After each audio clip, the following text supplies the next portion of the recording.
selamat datang kembali di Kitongpu program podcast Kosakata, Kosa dan Kata-Kata bersama saya Mei Osok yang hari ini akan menjadi host untuk kita semua seperti biasanya. Hari ini bersama kita orang telah hadir sosok perempuan Papua luar biasa. Katanya sih perempuan bertangan besi. Waduh, itu apa tuh perempuan bertangan besi? Ada kita punya kakak yang secara profesionalisme sangat dihormati, juga secara latar belakang pendidikannya luar biasa tangguh, dan juga untuk kisah inspiratifnya saya yakin ketong semua menangis. Telah hadir bersama kita Kakak Maria Yoku. Selamat siang Kakak. Selamat siang Mei. Halo Kakak Maria. Halo. Kakak apa kabar? Luar biasa baik. Mei apa kabar ini? Kakak sama gitu-gitu, selalu cantik setiap saat. Testo, abis ini kan jam bully saya Kak. Saya takut sekali Kak. Siap Kakak, tadi kita bahas tentang viral-viral. Jangan terlalu banyak bahas percintaan. Tadi kita gosip-gosip duluan. Kakak Maria ini juga adalah merupakan seorang lurah di Kelurahan Gurabesi, Kabupaten Jayapura ya Kakak? Kota Jayapura. Kota Jayapura. Salah lagi, masih awal salah lagi. Siap Kakak Maria. Kakak juga merupakan perempuan inspiratif, perempuan Papua yang sekolahnya di luar negeri. Wow, tapi sebelumnya kakak bersekolah di IPDN ya kakak? IPDN terus kemudian kakak berangkat ke Amerika. Wow, ini luar biasa ya kakak. Kenapa kakak memilih sekolah di IPDN? IPDN ini sebenarnya ceritanya lumayan kalau ingat lagi nanti nangis lagi. Tidak apa-apa kakak, mari kita menangis bersama. Jadi IPDN sebenarnya kalau dulu kan dari SMA Negeri 1 AB Pura. Jadi kalau dulu IPS kelas 3 jurusannya IPS. Karena tidak sanggup di IPA. Tapi kalau kelas 1 2 dari kelas 1 10 2 10 teman-teman rata-rata semua IPA kecuali saya karena tidak bisa fisika apa kimia itu. Jadi lebih diarahkan ke IPS. Nah, di IPS karena nilainya lumayan bagus jadi secara raport diterima di Uncen ketika itu. Jadi ambil ekonomi pembangunan. Sempat ospek juga itu. Sempat sudah cium-cium ini aspalnya Uncen. Tapi tidak langsung kayak ke Uncen, mau coba juga karena ada pergumulannya begini. Ini bapak sudah pensiun, terus yang topang keluarga ada salah satu kakak yang kerja. Jadi kayak ya Tuhan bagaimana ya dapat sekolah yang tidak bayar, terus bajunya tidak ganti-ganti. Secara anak ekonomi pasti harus dandan, bajunya ganti-ganti. Itu sudah di awal-awal sebelum jadi mahasiswa tuh sudah pikiran di situ soal uang, soal ekonomi keluarga. Jadi dengan teman-teman kan banyak yang daftar, ada yang ke Polwan kayak Koat, terus ada juga teman-teman bilang ayo kita coba IPDN dengan teman-teman. Jadi coba ke kantor wali kota, coba-coba di bagian kepegawaian. Waktu dicoba-coba kan rame-rame kan, jadi kayak ikut teman, oh yuk ayo kesana kita coba. Awal-awal coba kesini oh ternyata secara nilai itu oke, boleh. Cuma secara postur badan ketika itu tingginya oke, tapi berat badannya melebihi. Jadi katanya Maria kasih turun badan sedikit lagi. Jadi saya harus kasih turun badan. Terus olahraga. Jadi IPDN betul-betul yang kerja keras, olahraga dan berdoa. Kayak mohon ya Tuhan sudah ada jalan nih kayaknya ini IPDN sudah biaya negara, saya akan digaji dan bajunya itu saja, cuma seragam awal ketemu IPDN tuh seperti itu, belum sekolah kan. Jadi tahunya saja sudah satu pergumulan terjawab. Dan saya berusaha sekuat mungkin, artinya yang berdoa tiap hari berdoa. Yang kayak dulu waktu SMA masih nakal kan, artinya orang tua bicara, kakak bicara, karena mama kan meninggal waktu SMP kan, jadi hidupnya sama bapak dengan kakak-kakak. Turut berduka kakak. Iya. Kemudian kakak-kakak tuh cukup strict juga kan sama di rumah, kayak mau apa-apa tuh cukup keras. Jadi kemudian gara-gara waktu di IPS nilainya bagus dikasih beasiswa. Jadi Wow, pas puji Tuhan. lulus SMA dapat uang kan 1.500.000 waktu itu beasiswanya, kayak sekarang dana-dana pendidikan dikasih gitu. Dapat uang itu yang saya pakai untuk IPDN yang kayak ya Tuhan semua uang cuma 1.500.000 nih. Bagaimana caranya saya tidak membebankan kakak-kakak, artinya karena kakak yang kerja tidak mungkin minta ke bapak sudah pensiun. Jadi perjalanan itu waktu dijalani begitu yang kayak harus IPDN ini. Bagaimana caranya?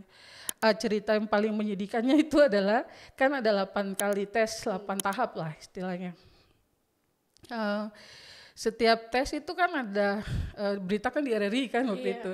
Jadi kayak yang lolos tes itu siapa. Jadi terbuka begitu kan. Jadi orang tahu siapa sih yang lulus ini tes-tes. Waktu tes ke-8 kan kakak, bapak mereka tidak tahu nih kalau ini anaknya dia apa sih yang dia sibukkan ini. Kayak pagi-pagi jam 3 pagi lari pagi. Siang-siang masih siang lari lagi karena dibilang badannya terlalu besar kan. Jadi lari juga itu. Akhirnya sakit. Waktu sakit itu kayak bapak bilang kenapa sakit-sakit, tidak usah olahraga, memangnya kenapa jadi badannya. Terus pokoknya tipu-tipu saja. Tidak apa-apa. Sampai akhirnya waktu tes ke-8 itu diumumkan kan dan namanya cuma 10 orang. Otomatis karena yang dulu kan kayak 40 kan, jadi waktu nama disebut kan bapak dengan keluarga tuh tidak ada yang notice gitu. Iya ada nih namanya Maria, Maria Yoko tidak ada.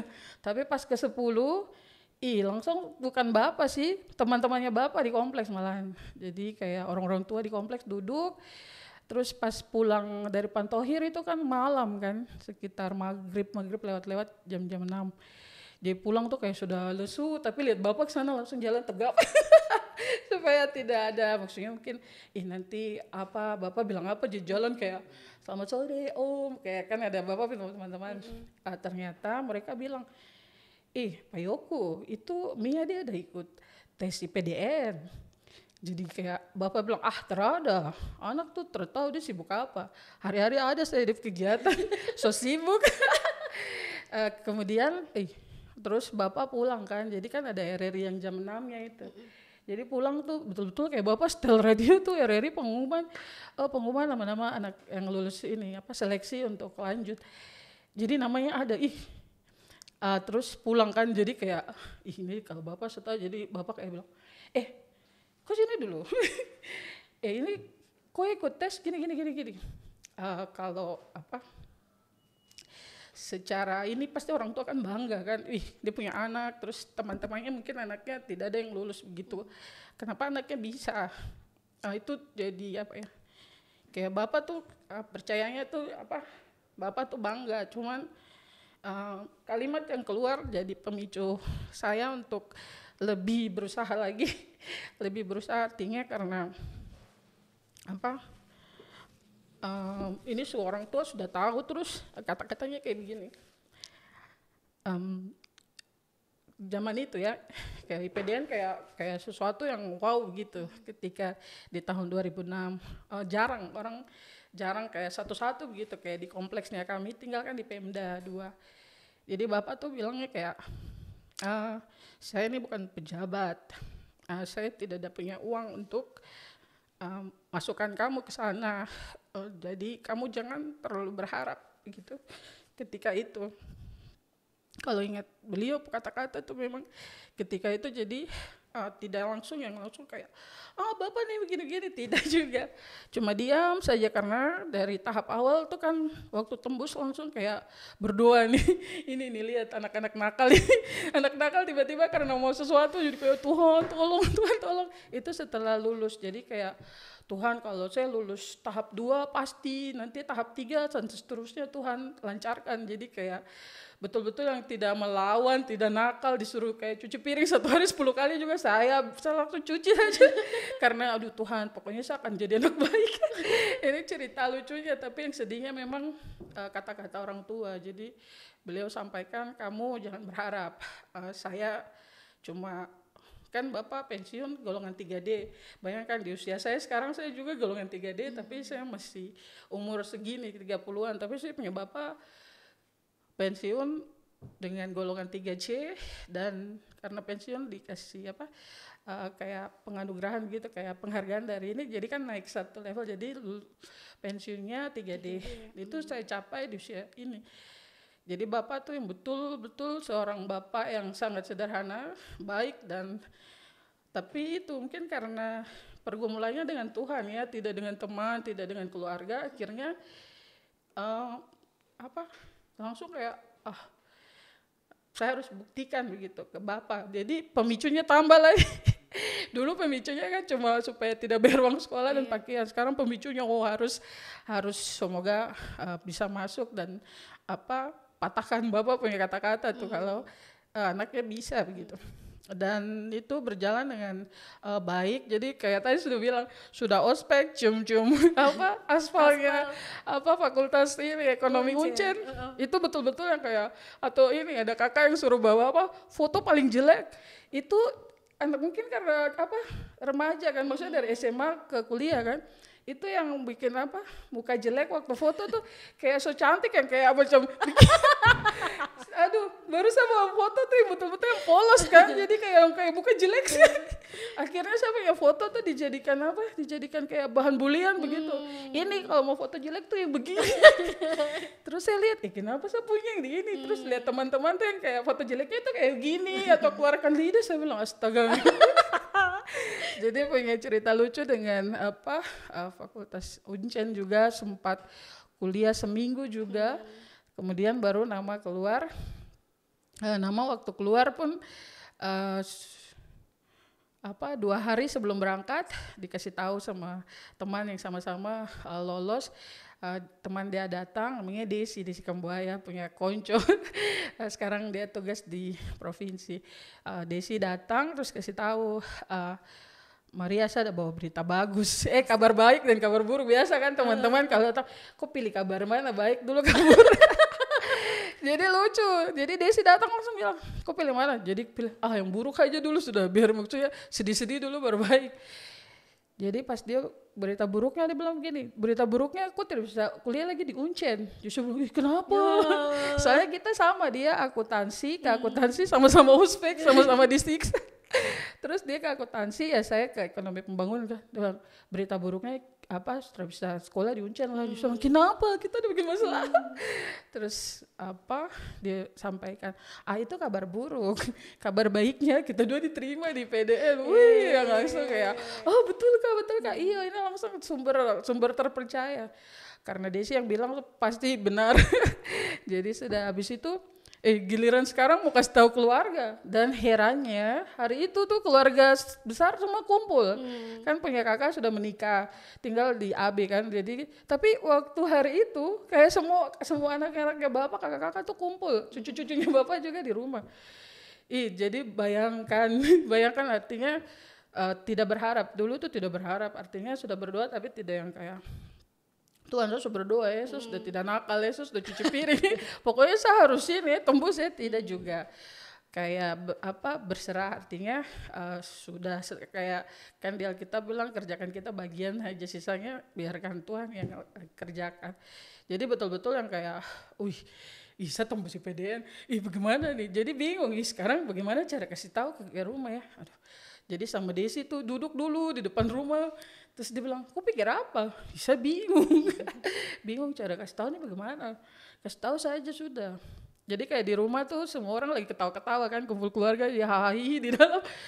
Bayangkan saya masuk langsung saya pecah menangis. Jadi kayak masuk langsung, pokoknya saya sedih. Langsung, kok sedih-sedih kenapa? Gangguan. Langsung kayak menangis, baru menangis lama sekali, makanya menangis tuh bayangkan ini saya pergi terus saya tidak lihat bapak mereka lah gitu. Terus di sana kan ceritanya kan nanti disiksa-siksa kan. Sampai ya ampun, saya sudah tembus tapi saya takut disiksa. Nanti tidak ada bapak, nanti mau menangis sama siapa? Akhirnya setelah nangis-nangis, bapak tuh kan kalau saya menangis langsung bapak ini anak ini kenapa lagi? Kamu harus dia dulu. Jadi betul-betul yang kayak sudah diam baru, ini saya lulus IPDN. Jadi kayak tapi bapak tuh dia diam saja. Jadi sejak itu dia kayak tidak bicara juga, maksudnya berharap tuh bapak bilang gini, ih bisa ya nih ya kayak gitu, tapi tidak, bapak tuh kayak diam. Paling bapak juga pikir kan, wih ini dia pergi kemana nih? Iya. Soalnya kan paling bungsu kan, Iya. kayak setiap hari everyday mau malah sama bapak kan. Artinya dengan bapak mama tidak ada tuh betul-betul yang rumah keluarga tuh pokoknya tempat pulang sudah semua. Jadi dengan bapak juga dekat sekali, apa-apa bapak. Jadi bapak tuh diam sampai hari yang mau berangkat. Paling drama sudah waktu berangkat. Jadi sebenarnya TVD ini bakal lucu sih. Di bandara itu kan orang keluarga antarkan anaknya. Saya tuh diantar bapak kan, bapak diam-diam kan. Jadi karena bapak diam, langsung di bandara tuh menangis menangis yang besar. Awalnya kayak orang di bandara ketawa kan, akhirnya mereka juga ikut nangis. Kayak dikasih tahu kan, iyo kasihan itu dia bapak punya anak paling bungsu kayak gitu-gitu tuh. Jadi orang yang ketawa-ketawa juga ikut nangis. Tapi sampai bapak tuh harus antar sampai ke itu pas pintu pesawat diizinkan diambil sama pramugari bilang iya pak nanti saya jaga. Kayak drama sekali ketika itu. Belum tahu nanti sampai PDN kayak apa, tapi perpisahan dengan bapak pertama kali karena sekolah tuh betul-betul yang kayak berat sekali. Tapi jadi trigger juga bahwa saya harus sekolah baik-baik, harus karena ada orang tua yang mendoakan, dia berharap pasti harapannya tinggi kan. Kemarin kayak ini anak ini dia sudah bikin saya bagaimana artinya atau pasti bapak pikir nanti kalau dia kenapa pasti apalagi perempuan iya ya, jadi pas sakit di sana tuh tidak kasih tahu orang tua juga, takut bapak pikiran kan. Terus kayak bapak sepanjang cerita yang lucu, banyak sekali cerita lucu dengan IPDN. Awal-awal tuh kayak nanti kalau ketemu saya teman angkatan pasti mereka bilang Maria tuh awal-awal tuh tukang menangis. Pendidikan semua Jarlatsu saya jalani, tapi momen dikasih izin pegang HP, woi itu telepon bapak, tidak ada kata-kata, cuma halo ada bapak. Pas bapak angkat, ya Mia. Sampai bapak tuh kayak, kenapa? Aku dibikin apa? Oh tidak. Rindu bapak. Iya kayak macam setelah menangis itu semua baik-baik saja. Jadi bapak jadi motivasi terbesar untuk selesai dari PDN baik-baik. Jadi kayak teman-teman main, saya di perpustakaan. Teman-teman ada kegiatan saya memilih circle dengan teman-teman yang belajar yang jadi supaya ada orang tua yang bisa bangga anaknya tidak muluk-muluk nilai tinggi atau yang penting saya bisa lulus dengan baik, tidak buat masalah. Jadi selama di sana juga jarang buat masalah kayak, tapi kan karena kursa kan, jadi misalnya Mei seangkatan nih, Mei yang nakal tapi saya juga disiksa loh, saya juga kena hukuman. Iya begitu. Jadi di sana tuh jarang, jadi senang saja pernah sekolah di PDN, kenal teman-teman, jadi kayak yang sama angkatan tapi mereka laki-laki, sampai sekarang biar seumuran pun saya panggil mereka kakak. Jadi kayak ada salah satu teman kan status sekolah kan, sampai hari ini masih panggil dia kakak. Jadi kayak teman-teman angkatan yang kayak di SMA, SD, ngapain kok panggil dia kakak? Soalnya background ceritanya ada kenapa sampai panggil kakak, soalnya mereka yang jaga ketika di sana kita punya kesalahan, mereka yang kena ini kan hukumannya. Jadi IPDN mengubah seorang anak bungsu yang manja jadi mandiri dan disiplin dan punya tanggung jawab, ada keluarga, punya rasa tanggung jawab yang tinggi. Artinya dengan teman saya bertanggung jawab, teman butuh sesuatu, siapa butuh sesuatu, kita jadi orang yang lebih bertanggung jawab. Artinya mungkin saya orang yang dia percaya untuk, jadi memang PDN merubah karakternya seorang anak bungsu manja jadi wanita. Jadi kayak bapak kayak di rumah bisa jadi princess, bisa jadi wanita yang kayak sama bapak tuh tapi di luar keras. Tetap keras. Jadi tamengnya teman-teman cewek kalau ada apa-apa kayak bawa Maria saja. Kakak yang tukang pukul ya. Iya. Jadi karena punya rasa tanggung jawab dan tapi tetap kalau di rumah anaknya bapak. Jadi itu cerita tentang IPDN, dan setelah lulus kami ditugaskan kembali ke pemerintah kota menjalani karir mulai dari staf di Kelurahan Wahno di dekat sini, Kelurahan Wahno pernah staf, kemudian sekretaris lurah di Kelurahan Kota Baru di AB, kemudian dipindahkan lagi ke bagian pemerintahan juga, membidangi soal urusan distrik, kelurahan, kampung juga. Jadi di situ yang kayak nanti kalau jadi lurah atau jadi apa, kepala distrik saya harus begini-begini. Tahu-taunya pas jadi lurah, dipercayakan lurah, wow, ternyata beda sekali. Berat kah kakak atau? Apa yang kami kerjakan atau secara teknis, secara akademi atau secara ilmunya itu kita bisa maksudnya menghayal nanti begini. Ternyata pada saat di lapangan semua bisa berubah. Praktikalnya beda ya itu kakak. cerita tentang IPDN-nya. Tadi. Siap teman-teman semua yang di rumah. Jadi saya tuh pernah baca ini kakak. Ada yang lebih hebat dari passion, yaitu grit. Grit ini dia jauh lebih kuat daripada passion. Rasanya kakak punya ini grit yang dibutuhkan oleh semua orang ketika dia ingin mencapai mimpinya. Tadi kita lihat itu kakak sebenarnya sudah mau masuk di Uncen, tapi kemudian ada lagi untuk IPDN, di mana kakak mengejar sesuatu yang tidak memberatkan orang tua. Tapi di situ kakak tambahkan lagi usaha, di mana coba IPDN, terus tadi berat badannya tidak masuk dalam persyaratan. Jadi kakak harus olahraga supaya berat badannya jadi bisa idealis lah, seperti persyaratannya, kemudian melibatkan Tuhan. Lalu kakak punya motivasi terbesarnya orang tua. Tadi bapak ya, kakak tidak mau menyusahkan orang tua. Ini luar biasa sekali, motivasi yang sangat luar biasa sekali. Kakak sangat terinspirasi. Kayaknya tuh di Papua ini tuh banyak anak muda yang mereka punya kepahitan dengan bapak. Sepertinya begitu ya, apalagi yang didikan yang keras seperti tadi. Tapi rupanya di balik didikan yang keras seperti tadi itu justru memicu kakak untuk menjadi berhasil, membuktikan bahwa saya bisa ini bapak, begitu ya kakak. Siap, aduh ini saya sampai merinding, luar biasa kakak, terharu sekali. Kemudian kakak tadi kembali ke ditugaskan di Kelurahan Wano tadi ya. Di distrik Wano, terus Kelurahan Wano juga ada ya kakak ya. Terus lalu kakak sebenarnya kalau secara posisi, secara kenyamanan itu sudah oke tuh. Iya ya. Tapi kenapa kakak masih mau lanjut lagi nih? Kan kakak habis itu setelah itu ke Marshall University ya di Amerika, West Virginia guys. Itu kenapa tuh kakak masih pengen lanjut lagi? Apa yang memicu lagi itu kakak? Jadi kalau cerita S2 juga ada ceritanya. Wow, ini semua cerita-cerita. Kakak, memang ini tujuannya untuk bercerita. Jadi kalau S2, jadi waktu dari staf di Kelurahan Wahno pindah jadi sekretaris, jadi punya lingkungan, teman-temannya itu bukan bilang berada juga. Artinya mereka lanjut S2 ada biaya dari orang tua mereka. Jadi kayak duduk, saya sudah S2 nih, saya sudah mau wisuda.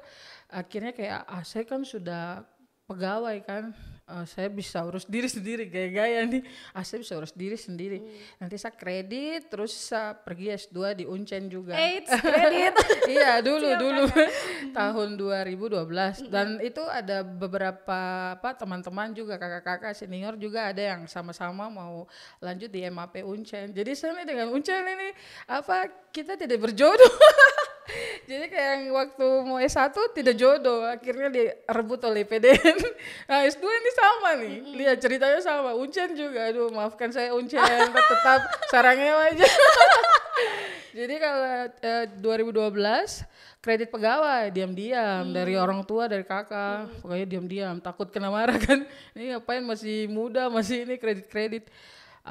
Karena itu pengaruh lingkungan ini memang berat sekali kalau kita tidak punya mentor, yang teman-teman mentor yang kayak kasih motivasi dan lain-lain, atau yang arahkan kayak pikir dulu matang-matang tuh waktu itu tidak ada. Saya punya lingkungan tuh kayak berambisi semua, semua mau S2, padahal tidak tahu tujuan S2-nya apa. Waktu itu tuh tidak, jadi kayak kita karena pemerintahan kita MAP saja, administrasi publik, rame-rame ke sana. Kemudian berjalan lancar, jadi sudah kredit, sudah bayar matrikulasi semester 1, ketahuan dari keluarga. Kan kakak-kakak tidak ada yang S2 kan, jadi kayak tiga orang kakak tuh SMA, jadi masuk 2 orang tuh SMA terus pegawai. Terus yang satu memang kakak laki dia S1 selesai baru pegawai. Jadi kayak kakak kok gaya-gaya sekali. pakai kredit pakai tahu ekonomi lagi begini di rumah, mending uangnya tuh pakai bikin apakah, ya mungkin kasih rehab rumah kah, bikin apakah, bantu apakah. Jadi kan karena tidak dikomunikasikan dalam keluarga, jadi walaupun kredit artinya saya yang pegawainya, saya bisa bertanggung jawab secara sudah dewasa, sudah ini, tetapi waktu masih tinggal dengan keluarga tidak melibatkan mereka dan kena masalah. Akhirnya sudah kuliah semester pertama, mau lanjut semester 2, berpikir karena setiap kuliah walaupun mereka sudah terserah kayak terserah, tapi setiap pulang kuliah kena marah.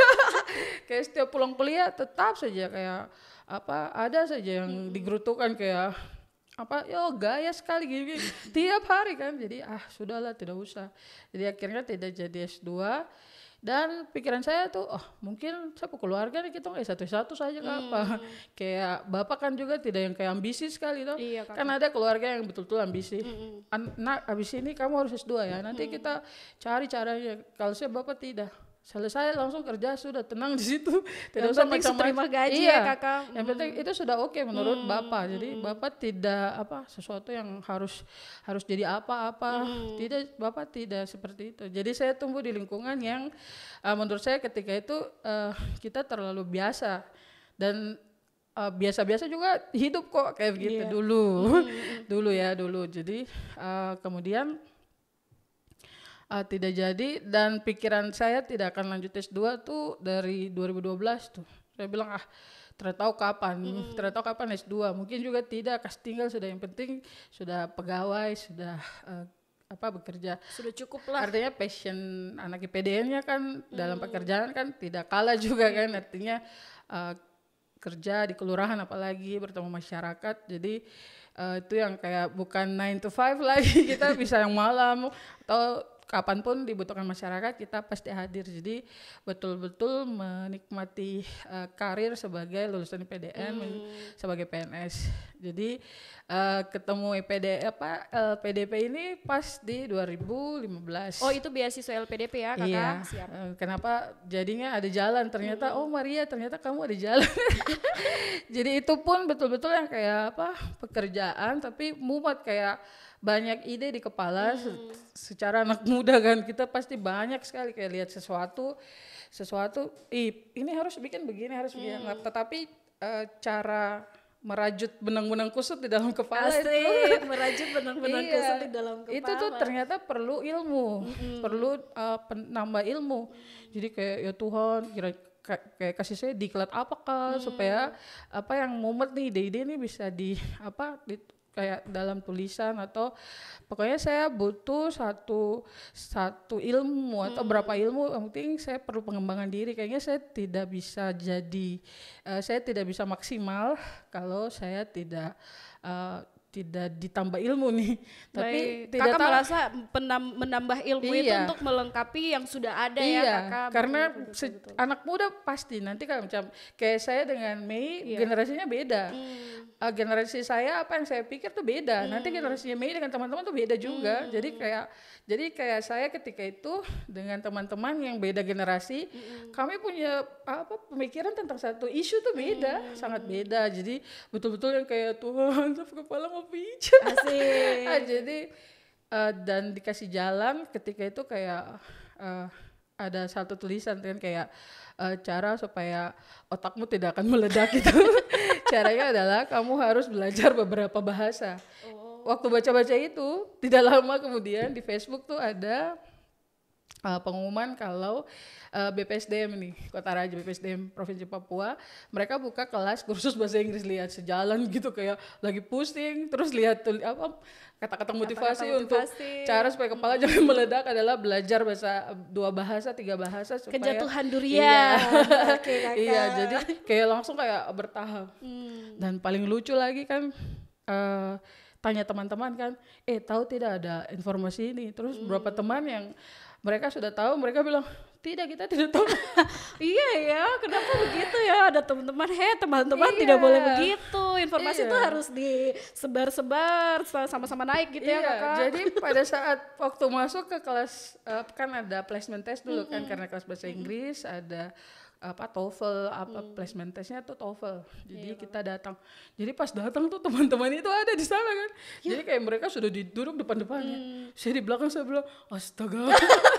Ya ampun, saya bilang, ih kenapa pelit gitu ya. kayak Oco, ih kenapa dong pelit. Akhirnya duduk di belakang, dan secara akademik kayaknya mereka memang pintar-pintar bahasa Inggris ketika itu. Jadi kayak mereka yang kayak pede kan. Bayangkan pertama kali saya kenal TOEFL tuh kan, saya bilang astaga ini ED, oh yang ada ED ini ED. Kami kan tidak kayak macam, padahal di SMA tuh bahasa Inggris 9. Waktu tes IPDN itu tadi wawancara pakai bahasa Inggris. Entah apa yang sampai saya lupa dulu waktu ditanya bahasa Inggris aja bahasa Inggris apa ya. Tapi kayak lolos aja, kayak bilang gini, oh kamu kayak dipuji-puji begitu dari wawancara. Ini bukan menyombongkan diri bakat ya. sejak lahir. Bukan menyombongkan diri ya, maksudnya menceritakan kisah. Kalau ternyata kita tuh punya potensi-potensi yang kita, kok bisa ya. Kakak sombong itu adalah bagian dari kecantikan. Ya ampun, jadi harus sombong-sombong. Jangan. Siap Kakak. Jadi kayak jadi ikut, jadi kayak teman-teman tuh kayak pede sekali. Baru saya tuh bingung ini berapa. Dan lihat waktu dikasih pengumuman kan kita ada 40 orang. Saya penama tuh nilai paling terakhir 40 dari seleksi. Tapi seleksinya banyak ya, itu kayak 80 berapa begitu. Kayak Tuhan tuh kayak macam Tuhan. Maksudnya masuk tapi kenapa harus 40 juga? Maksudnya naik sedikit. Tinggal sedikit saja Lego kayak ini. Jadi perjalanan S2 tuh kayak mujizat juga. Kayak Tuhan selalu kasih, selalu di akhir. Saya bilang kenapa ya? Tapi kesini baru sadar bahwa tidak boleh sombong. Inti dari semua yang S2 dan lain-lain sampai kerja sekarang tuh intinya jadi orang jangan sombong. Jadi orang karena jangan sombong. Mungkin kalau kemarin Tuhan kasih sana nomor 1 Abis itu kakak nggak pernah siapa iya, kayak viral tuh itu nggak biasa. Tapi karena itu prosesnya adalah setiap kali dikasih tahu lolos sesuatu, saya punya nama terakhir, pokoknya paling bawah. Kemudian untuk LPDP itu dia punya nilai kan dari ini, kursus bahasa Inggris, kemudian dari program BPSDM lagi tuh kayak Expo Pendidikan. Jadi kayak beasiswa dari seluruh negara itu ada yang kayak Kanada, Toronto, semua kan ada kan. Dari AS, LPDP juga. Baik. Jadi banyak beasiswa yang ditawarkan. Kita diarahkan dulu ke beberapa, cuman dari salah satu pegawai, kakak-kakak itu paling berjasa sudah dalam sapi hidup kayaknya. Ada kakak Janet, kakak Grace, ketika itu kakak, banyak sampai saya lupa nama lagi, ingat muka lupa nama. Ini ya kakak lingkungan yang mendukung sekali. Iya, jadi kayak betul-betul kakak-kakaknya tuh kayak masih muda, cantik-cantik, lulusan luar negeri kayak tes ini saja Maria. Masih muda, cantik-cantik, lulusan luar negeri. Iya. Kakak Maria. Bukan maksudnya yang sana.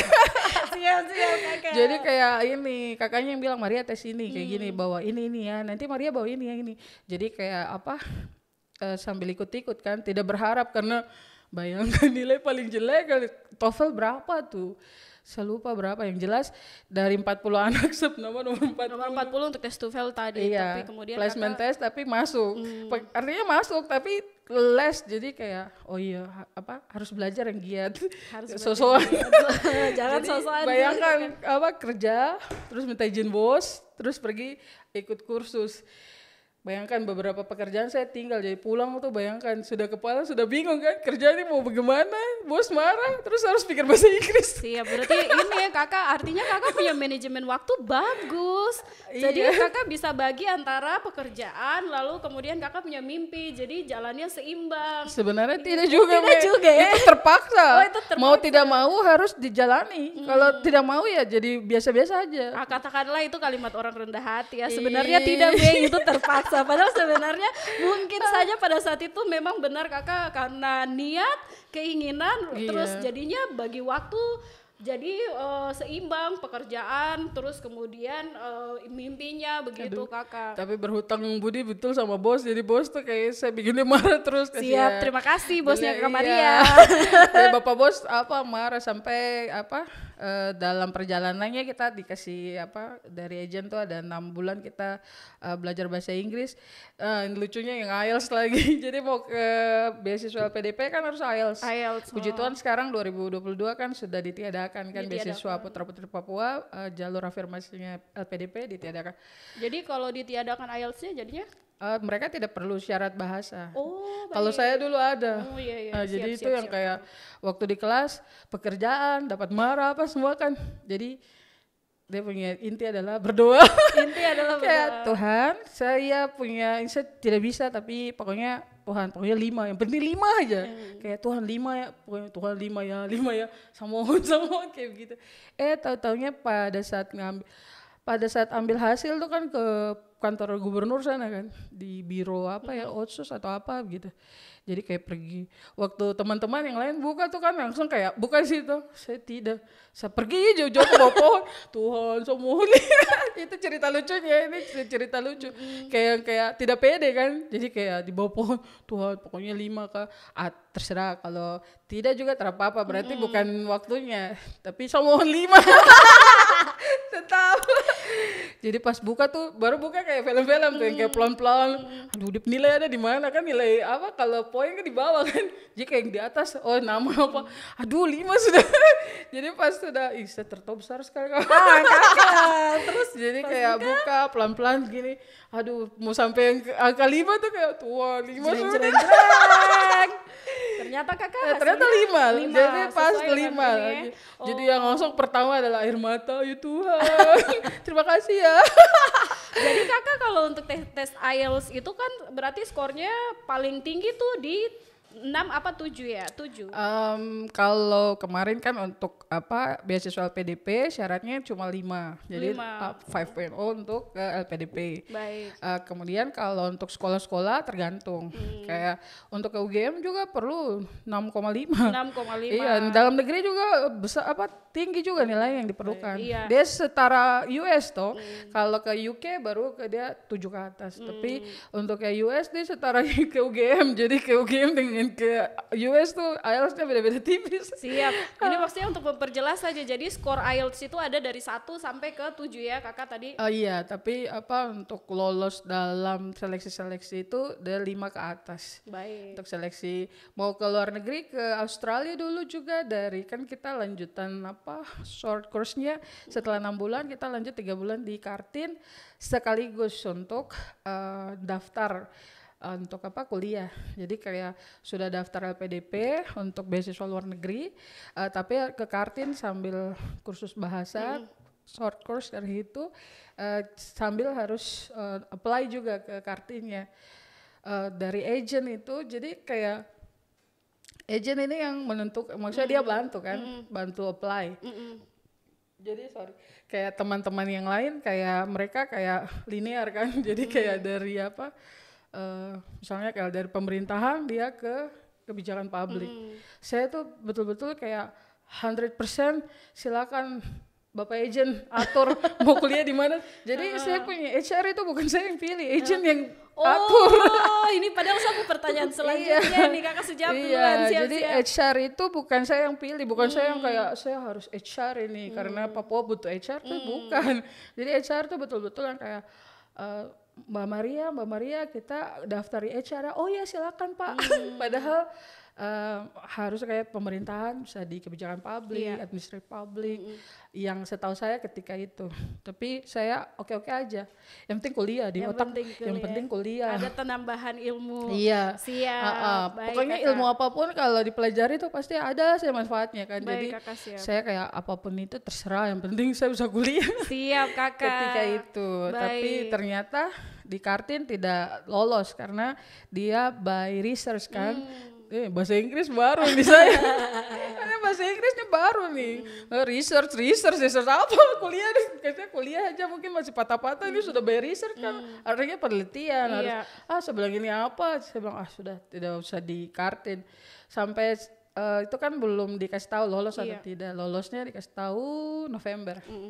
Jadi kayak November juga sama kayak buka IELTS itu.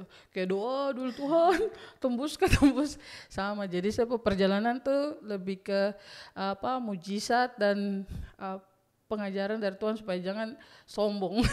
Terus Karena- kakak akhirnya tadi Kartin gak jadi, Ya, Kartin Kartin tidak tidak jadi, jadi. terus akhirnya kakak ke Westin ya tadi, West Virginia.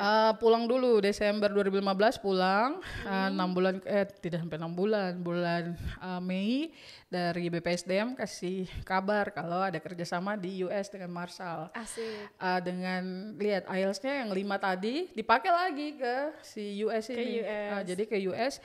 Jadi perjalanan sampai ke Marshall itu program dari BPSDM. Kami ada 5 orang ketika itu. Jadi kami ke sana, kami selesaikan kursus lagi 6 bulan, baru nanti karena sudah lolos beasiswa kan, beasiswa LPDP, sehingga bisa support daerah kan, support BPSDM, artinya Kembali untuk ada berkontribusi. artinya ada letter garantinya juga dari beasiswa LPDP kalau mereka akan biayai kami kuliah. Jadi BPSDM juga dengan maksudnya tidak berat hati untuk memberangkatkan kami ke sana, karena setelah selesai kami bisa lanjut kuliah dengan beasiswa LPDP. Wow, luar biasa Jadi sekali. itu perjalanan bertemu LPDP dan juga HR. Asik. HR ini Human Research ya kakak. Iya, Human Resource Siap-siap. Management, Itu HRM. baik kakak. Ini tadi kesannya tuh kayak kayaknya gampang aja ya untuk kakak menempuh sampai kepada S2 tadi. Padahal tadi ada kegagalan Iya. juga. Lalu kakak punya persiapan juga sebenarnya cukup dan sangat sangat gigih sekali untuk sampai ke sana. Dimana tadi kakak ngambil kursus bahasa Inggris supaya bahasa Inggrisnya jadi lebih bagus. Walaupun kakak merasa kayaknya cuma di posisi 40 dari 40 begitu, tapi ternyata itu juga membawa kakak sampai ke Amerika. Iya, Siap ternyata kakak. bisa. Jadi jangan langsung down. Iya. Ngomong-ngomong soal Amerika ini kakak, ini kan banyak sekali anak-anak muda Papua yang ingin berkuliah ke luar negeri, mau di mana saja, salah satunya di Amerika. Itu pasti ada tantangan dan rintangan tuh selama kakak berkuliah di Amerika. Itu apa tuh kakak? Bagaimana cara kakak mengatasi tantangan itu?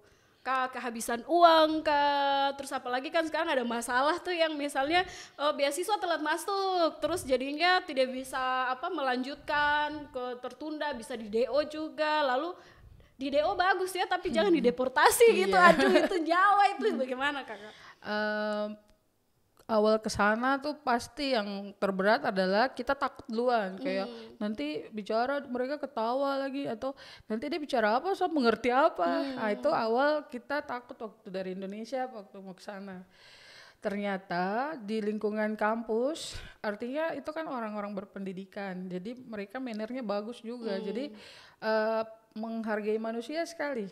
Jadi kalau teman-teman yang mau kuliah keluar dan takut kayak culture shock something yang biasa dibilang, ternyata di lingkungan kampus semua orang tuh baik sekali, mannernya mereka tuh betul-betul adabnya tinggi sekali. Kayak mungkin di berita, di film apa yang kita lihat kayak menakutkan, tetapi di sana tidak. Jadi buat kita nyaman untuk belajar. Banyak hal yang ditemui dalam bersosialisasi dengan native orang sana Amerika asli. atau dengan teman-teman internasional, sesama internasional. Orang UK juga kalau study di Amerika dikatakan international student juga. Menyesuaikan diri juga iya, ya, jadi kalau kakak. kita ada event-event international student, Mereka kita juga anak foreign Brasil, student. anak UK kita sama-sama. Jadi kita satu geng. Jadi kalau pertama rasa takut, tapi ternyata sampai di sana tidak seperti yang kita takutkan. Orang di lingkungan, artinya kita ke sana visa student, mereka welcome sekali. Kalau cara bicara kakak kan biasa orang takut nanti cara ngomongnya bagaimana, mereka mengerti apa tidak? Itu jadi itu lingkungan pengaruh juga. Jadi saya bertemu dengan native people di sana yang tidak bersekolah dengan bersekolah. Jadi ada pembandingnya ya. Jadi kayak kalau mereka tidak bersekolah, artinya kayak mereka kerja serabutan, buruh dan lain-lain tuh mereka bakal tertawa. Jadi kalau misalnya ngucap sesuatu, nanti mereka bilang, "Hah? Aduh. Can you repeat?" Kayak disuruh ulangi, Sorry? kayak kayak Astaga. mereka kayak kita kayak dibully. Tapi kalau di lingkungan kampus tidak, mereka minta maaf saya minta maaf, Lebih saya pengertian. saya bisa correct copy-nya, ini salah sebenarnya penyebutannya seperti ini, tapi kami mengerti kok. Jadi kayak mereka tidak buat kita down yang kayak ya ampun so bodoh. Tidak ya, di kampus. Jadi di lingkungan tempat orang belajar manner yang baik, lingkungan yang baik, kita aman. Tetapi ketika betul-betul kayak ke lingkungan luar yang betul-betul orang, karena di sana kayak mau belanja di tempat-tempat ini kan ketemu semua orang.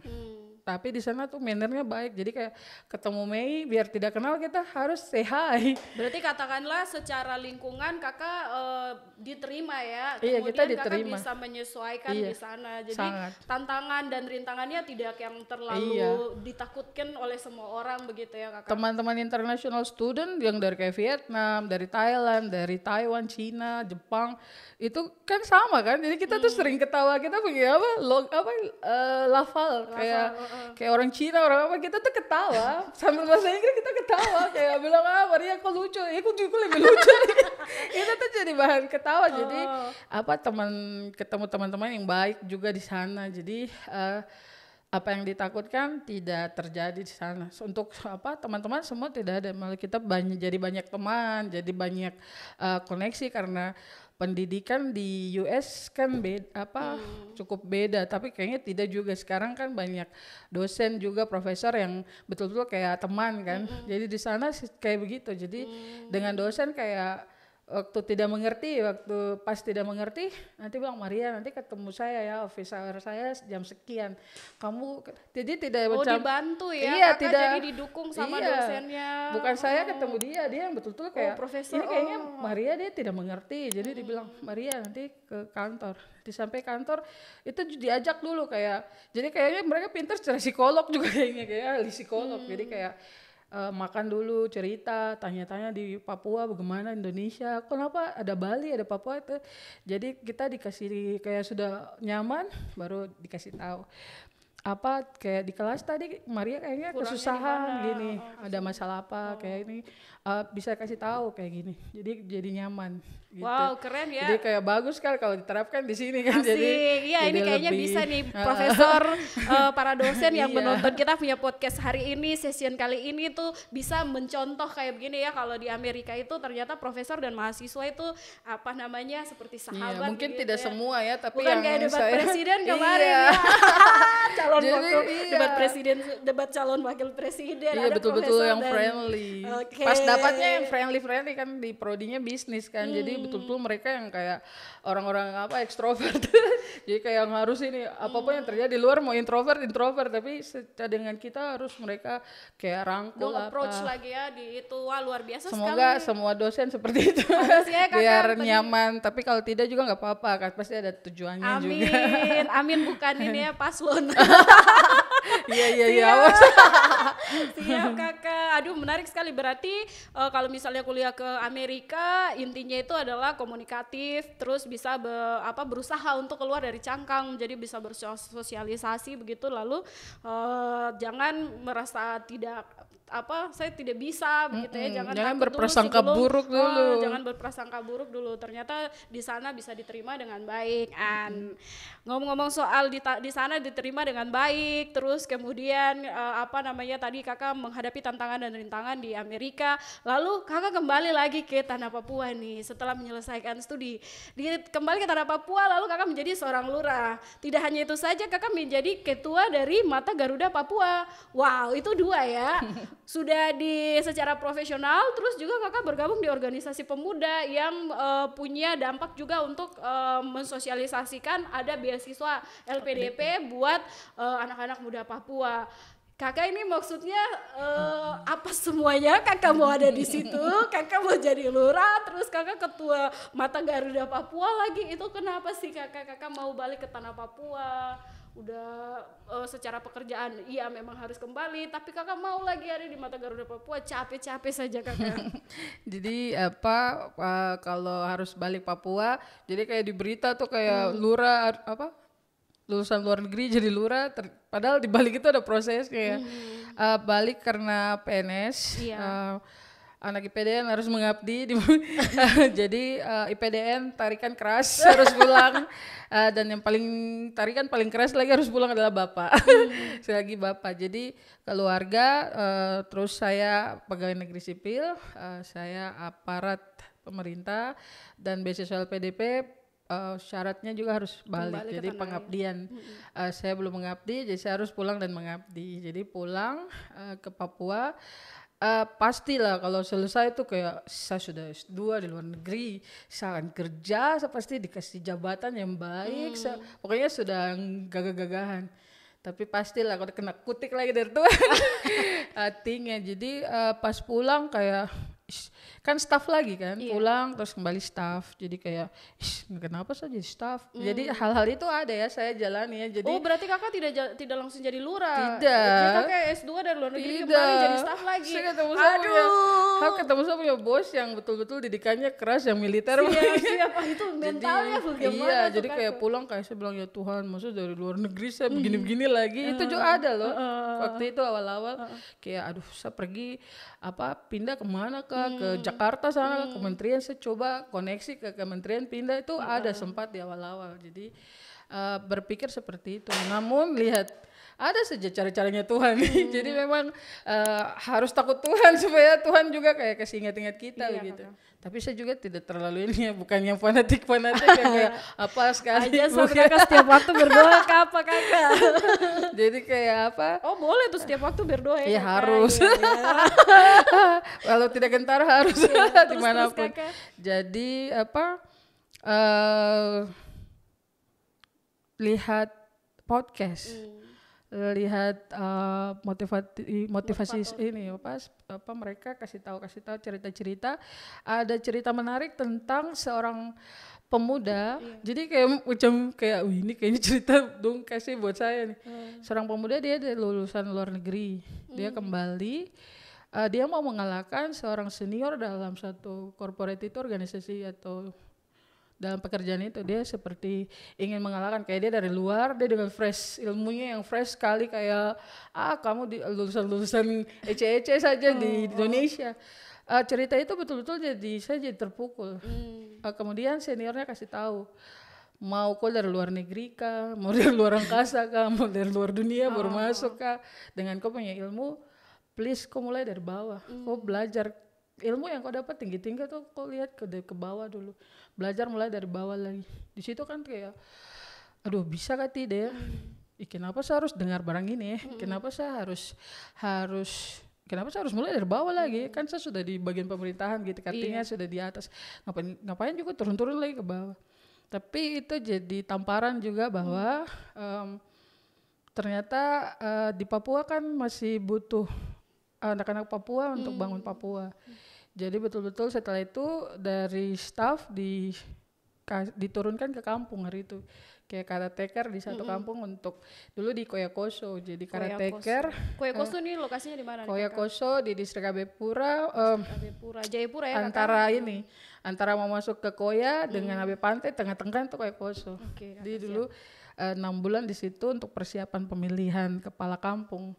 Di situ betul-betul yang kayak ada juga capek-capek pergi sekolah keluar baru kembali dong, kasih kok di kampung untuk apa? Itulah ya kakak, suara-suara bising. Iya, tetapi ternyata ketika di kampung kan langsung ketemu orang kampung.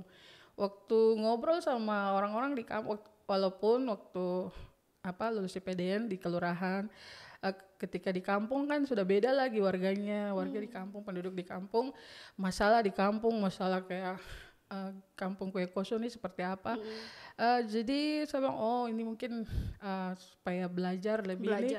Dan ternyata masalah-masalah di Papua masih banyak begitu. Jadi kalau misalnya saya yang lulus saya mau pindah ke Jakarta, apa kabar?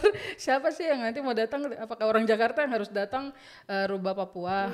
Nanti orang Jakarta datang rubah Papua ribut-ribut lagi.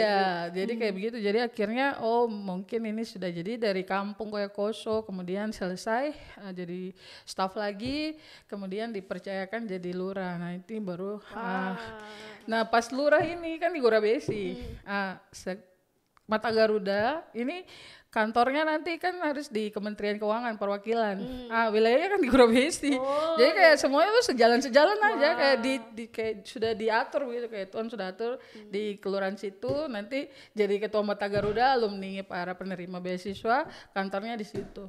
Dan dipertemukan dengan orang-orang hebat. Ada Pak Rahmat, saya punya Bapak Arif, Pak Pak Burhan, sekarang kepala perwakilan yang baru, semua begitu mendukung. Jadi kalau lihat aktivitas Mata Garuda tuh kenapa bisa on point, artinya kita bisa kerjakan apapun itu dikerjakan semaksimal mungkin karena beliau-beliau di kantor perwakilan tuh mendukung dan membantu kakak Yang juga. paling ini memang Kak Rahmat itu, tapi sudah pindah juga ke Kendari. Siap. Beliau tuh sangat berjasa, Pak Arif, mereka berjasa sekali. Jadi bayangkan saya lompat kayak kutu lompat. Jadi kayak dari kelurahan ke sana. Karena mulai 2022 kan mulai ada beasiswa putra-putri Papua. Otomatis saya nggak bisa duduk kayak sekedar sosialisasi kan dulu karena COVID ada Zoom. Jadi mulai kita open table aja kayaknya Kak Rahmat, kita yang Pak Rahmat, Pak Arif. Jadi mereka Maria buka aja. Jadi pertama tuh saya sendiri. Open table ini berarti bukan ruang konsultasi. Oke kakak, siap. Kenapa harus ada konsultasi? Kenapa harus ada alumni yang kasih tahu ke anak-anak pemuda-pemudi di Papua semua ya, anak-anak di Papua sini. Kenapa harus ada kita duduk dan itu kita kontribusi ya, pengabdian, bukan karena disuruh harus nanti digaji apa, tidak. Betul-betul harus kasih tahu Papua lagi butuh apa. Ngambil kuliah di LPDP dibayar mahal-mahal, jangan asal-asalan ambil S2-nya, S3-nya. Betul-betul profesional, artinya karena beasiswa LPDP, S2, S3 ini betul jaringannya profesional. Mereka akan mencetak para pemimpin-pemimpin bangsa yang akhirnya mereka punya visi misi yang betul-betul akan ada pengembangan pembangunan di Papua dan kita lulusan beasiswa LPDP itu bakal jadi duta, artinya jadi penggerak di mana tempat kita berada. Kita ditempatkan. Makanya waktu awal-awal tuh malas ya kayak saya malas jadi ketua. Orang lain saya sibuk sekali sesuatu. Saya sibuk. Tetapi pada saat itu teman bilang masukkan ikut saja dalam pencalonan. Tahu-taunya masukkan berkas tidak ada lagi yang lain. Cuma kakak saja langsung kakak jadi terpilih sendiri. jadi ketua ya. Ternyata memang sudah disiapkan semuanya oleh Tuhan, jadi tinggal kitanya yang berusaha semaksimal mungkin. Jadi betul-betul yang kayak open table waktu masih sendiri, terus ngajak para alumni kita banyak ya. Cuman karena dalam kesibukan dan lain-lain, tetapi di mana mereka sempat mereka datang. Akan membantu juga ya kakak. Setahun kan 2 kali. Di dua-dua itu kita buka. Jadi yang kayak di kantor harus bagi tugas. Tolong ya, ini demi pendidikan di Papua. Jadi kayak harus kayak teman-teman di kantor tolong mengerti ya, Ibu harus ke sana ini. Jadi mereka juga mengerti di kantor. Jadi pokoknya di manage baik. Kayak hal-hal yang harus saya selesaikan dulu, baru saya ke GKN untuk open table. Dan itu berjalan. GKN tadi apa tuh Kak? GKN? Gedung Keuangan Negara. Gedung Keuangan Negara. Tapi kalau kantornya kantor perwakilan Kementerian Keuangan wilayah Papua. Baik, Kakak. Jadi luar biasa. Dari situ kita kerjasama banyak. Jadi kayak Bapak Kepala Perwakilan betul-betul welcome. Jadi misalnya kayak dari Papua Youth juga mau bikin kegiatan. Boleh tuh Kakak. Boleh di sana. Siap. Dan difasilitasi full, artinya aulanya, sound dan lain-lain, siap, konsumsi semua disiapkan. Berarti kalau mau buat misalnya sosialisasi beasiswa LPDP kita boleh bisa berkolaborasi terus. Kita kolaborasi. Dulu kita dengan Kakak Pice dari Sagu Foundation dengan Expo Pendidikan juga. Itu keren sekali, artinya ketemu dengan keren nih Kakak. Berarti abis ini langsung kita gas. Tapi ada pergantian, sudah mau masuk ke pergantian ketua selanjutnya sudah harus ada. Tidak, tentu gue Kakak kan jangan ganti dulu. Tidak, janganlah, harus ada regenerasi kan. Artinya semua pemuda tuh punya potensi dan harus kita kaderisasikan begitu. Luar biasa Mei nanti selesai, Mei lagi lah. Luar biasa. Jangan semua ke kamarnya sih ke kamarnya. Artinya bukan tidak mau, tapi regenerasi penting dan menjadi seorang ketua juga menimbulkan rasa kepercayaan diri pada jaringan yang harus misalnya Mei mau ini banyak jaringan yang nanti Mei ketemui dan mendukung karirnya Mei, mendukung misalnya organisasi Mei ada di organisasi manapun bisa terkonek dengan Mata Garuda adalah PDP. Jadi Luar biasa. keren memang kalau Mata Garuda. Siap, Mata Garuda keren, Kakak Maria juga Iya. keren. Ini Mei banyak, ini banyak sekali yang kita pelajari dari Kakak Maria, sosok Kakak Maria ya. Tadi walaupun sebenarnya Kakak bilang sepertinya semua sudah disiapkan di situ, alam dan Tuhan menyiapkan Kakak Maria untuk berada di posisi itu, lalu kemudian tiba-tiba ada kesempatan lain, tolak tidak tolak juga, ternyata satu-satunya yang ada di situ ya Kakak Maria saja. Ternyata tuh memang karena hatinya Kakak ada di situ. Hatinya Kakak ada di situ. Iya, bagaimana bisa muncul ide open table tadi? Kayaknya konsul kita mau cari kakak-kakak alumni untuk yang memang free dan buka jasa konsultasi. Jasa konsultasi itu kan susah ya Kakak. Itu bukan mentor, konsultasi mentor. jodoh. Oh. Kakak jangan sebut itu. Ya, jasa konsultasi tadi untuk beasiswanya. Beasiswanya lalu kayak tadi Kakak bilang kita mau ngambil S2 kan, ini banyak yang bingung ya, ini saya harus ambil jurusan apa begitu. Kemudian Kakak memberi arahan, jadi arahnya jelas nih, Papua lagi butuh ini, ambil sekolah yang ini. Terus tadi tuh dari awal kalau kita ikuti Kakak punya perjalanan sampai kemudian menjadi sosok yang sekarang ini kan, tadi Kakak bilang saya mau ambil IPA tapi tidak bisa di situ, terus saya punya nilai paling tinggi di IPS. Ternyata itu kan bakat ya Kakak yang memang jalannya sudah di situ, kamu menjadi apa yang kamu lebih di situ. Amin. Ya kan Kakak, bukan karena tidak bisa tapi karena memang di situ sudah belum pas digali. potensinya memang di situ diantarlah sampai dengan posisi sekarang. Kalau Kakak maksa di IPA bagaimana tuh? Nah, itu jadi ini juga khusus untuk adik-adik SMA tuh yang nanti misalnya kayak dipaksa untuk masuk ke jurusan ini, harus jurusan ini terus tertekan begitu ya. Jangan takut, sebenarnya tuh tiap orang tuh punya kelebihannya masing-masing. Mungkin taruh di IPS terus tidak usah, ada tuh yang merasa malu tuh Kakak kalau misalnya tiba-tiba masuk IPS atau apalagi masuk bahasa ya, padahal sebenarnya kalau misalnya masuk IPS bisa jadi diplomat.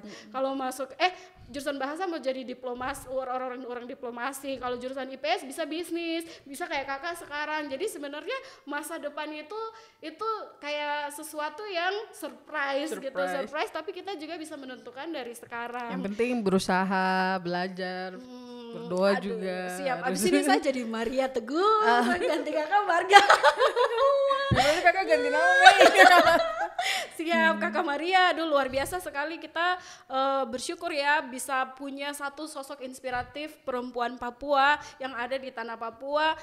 Masih banyak lagi mungkin, tapi hari ini Kakak menyediakan waktu untuk bercerita kepada semuanya. Ini mahal sekali Kakak, terima kasih banyak.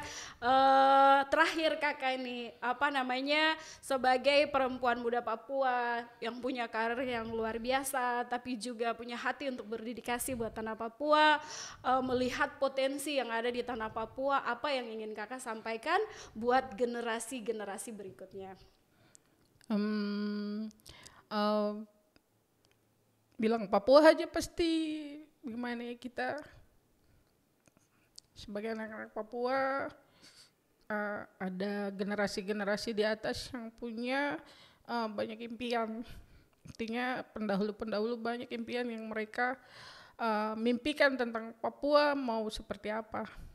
Kemudian kesini kita banyak hal-hal dari luar yang masuk, banyak hal-hal perkembangan yang masuk di Papua. Kita jangan melupakan, kita tidak boleh lupakan Papua sendiri. Artinya kita secara manusia kita mulai berkurang nih, mulai punah orang Papua asli. Banyak berdiskusi dengan banyak anak-anak Papua bahwa mungkin 10 tahun ke depan anak-anak yang Papua asli mungkin kita sudah tidak ada begitu. Itu pandangan-pandangan anak Papua ya, bukan mau membawa satu pikiran yang untuk apa juga tidak. Artinya kalau kumpul dengan anak-anak Papua pasti hal-hal itu yang sering kita sampaikan. Sehingga mungkin saat ini saya usia 36. Di bawah saya ada generasi di bawah kita yang mungkin mereka belum tahu nih, ini Papua ada masalah apa. Tidak juga kita mentiadakan masalah-masalah itu. Artinya sudah harus ada perjuangan-perjuangan yang kita lakukan dalam hal seperti mungkin pendidikan, karena negara sudah menyediakan banyak program-program pendidikan, beasiswa, kemudian dana-dana pendidikan untuk sekolah dasar. Tetapi masalah-masalah yang muncul adalah di daerah, mungkin di kota sini kita tidak terlalu merasakan, tetapi melihat Papua secara keseluruhan, di daerah-daerah banyak kita punya adik-adik di sana yang belum mendapat pendidikan yang baik, belum mendapatkan akses kesehatan yang baik, gizi yang baik, dari pendidikan, kesehatan, ekonomi. Ekonomi masih, artinya waktu saya kecil mama-mama Papua dulu ada jualan di pasar, hari ini masih jualan lagi. Masalah-masalah ini belum terselesaikan, dan kita mungkin jangan menutup mata, sehingga mungkin generasi berikut perlu diarahkan. Kita perlu keterbukaan dari baik pemerintah maupun lembaga-lembaga lainnya. Artinya kita perlu terbuka, apa sih yang Papua butuhkan untuk 10 tahun ke depan, supaya hal-hal yang hari ini kita takutkan bahwa ke depan mungkin Papua yang kita harapkan, Papua ini tidak, artinya mau lihat Indonesia dari Papua, atau mau lihat sekarang matahari terbit di Papua, orang harus lihat Indonesia, mereka tahu Papua itu Papua ada di Indonesia, begitu. Itu tidak akan terjadi kalau kita tidak terbuka. Artinya saya berharap di satu sisi ada program-program kegiatan yang betul-betul kita harus terbuka dan sering dikumandangkan, diinformasikan. Papua butuh apa, bagaimana kita mengakses hal-hal itu, apa sih yang saya harus lakukan dengan program yang ada. Walaupun mungkin program dari mana-mana masuk ke Papua, tetapi hal-hal untuk tetap menjaga lestarikan Papua tuh dia harus tetap ada, kearifan lokalnya tetap ada, adat istiadatnya tetap ada. Kayak sekarang kayak sudah jarang kan, kayak macam tarian Yospan, saya Yosim Pancar. Bajunya seberubah, Kakak. Baju seberubah. Kenapa tidak kayak harus punya baju ini ada di mana-mana, kenapa tidak? Apakah karena mahal dari aturan adatnya? Rumputnya sudah mahal. Iya, kenapa itu? Artinya kenapa dicari solusi yang menghilangkan kearifan lokal itu. Jadi hal-hal itu dan menjadi sesuatu yang biasa karena tidak diinformasikan, tidak menjadi sesuatu yang viral. Malah hal-hal yang menurut saya bukan tidak penting juga, artinya tidak terlalu prioritas diviral-viralkan seperti itu. Tapi hal-hal ini kayak kita harus kasih tahu supaya ada rasa juga bahwa saya bisa berpartisipasi nih. Bersa anak SD saya bisa berpartisipasi, caranya bagaimana? Aduh, mama saya harus ikut ini kelas-kelas Yospan ini. Kayak begitu. Artinya dia harus nanti sudah kuliah baru jadi, ternyata bibit-bibit itu sudah bisa kita gaungkan, bisa kita pengaruhi mereka dari kecil, dari seperti sejak itu. dini ya, Kakak. Kayaknya kalau saya selalu kalau ditanya apa sih yang mau dikasih tahu, ya cuma bilang Papua aja pasti banyak hal yang harus kita kerja ekstra, betul-betul perlu orang-orang yang punya hati mau bangun Papua, baru bisa ada pembangunan. Sekarang sudah banyak program pemerintah buat, namun memang kan tidak langsung balik tangan gitu. Pembangunan di satu negara aja butuh bertahun-tahun. Harapan saya generasi di bawah sekolah sangat penting, walaupun ada yang sekolah dia berhasil, tetapi dengan sekolah kamu bisa lebih sukses. Jadi harus sekolah, pendidikan dijalankan dengan baik. Tenang di rumah tempatmu. Jadi jangan ada masalah lari-lari keluar, ada masalah orang-orang tua juga jangan sering kasar sama anak-anak. Segala hal bisa dikomunikasikan dengan baik. Pasti anak mengerti karena anak adalah manusia juga. Jadi kalau jangan anak disalahkan nakal-nakal, tapi orang tua juga harus pendekatan yang baik. Ini kenapa ya? Jadi supaya anak dia rasa nyaman. Jadi lingkungan ada rumah, tempat main dan lain-lain, dia rasa aman karena ada rumah. Mungkin ada anak-anak yang tidak beruntung, tidak punya orang tua dan lain-lain, itu masalah lainnya. Tetapi buat adik-adik sekalian, tenang di rumah perlu kamu juga, selain di teman-teman, memang perlu untuk kalian berkembang, tetapi lebih banyaklah waktu bersama orang tua karena seperti saya satu kali keluar betul-betul rindu. Jadi rumah, tinggal tenang di rumah, aktivitas sewajarnya yang positif, hal yang negatif-negatif dikurangkan sehingga kita bisa sama-sama bangun Papua, bangun Indonesia. Kita bisa 2045 Indonesia emas, semua bisa berjalan dengan baik. Kita pembangunan di Papua dari SDM maupun seluruh sektor publik kayak tadi pendidikan, kesehatan dan ekonomi bisa kita lihat Papua sudah berkembang. Mungkin itu dari saya. Siap Kakak. Aduh ini apa ya, saya mau bikin konklusi tapi sepertinya yang di rumah, yang menonton ya melalui podcast Papua Youth Creative Hub bisa menyimpulkan sendiri apa yang disampaikan oleh Kakak Maria tadi. Cukup haru ya, ternyata tanah Papua luas, lebar, tinggi dan dalam.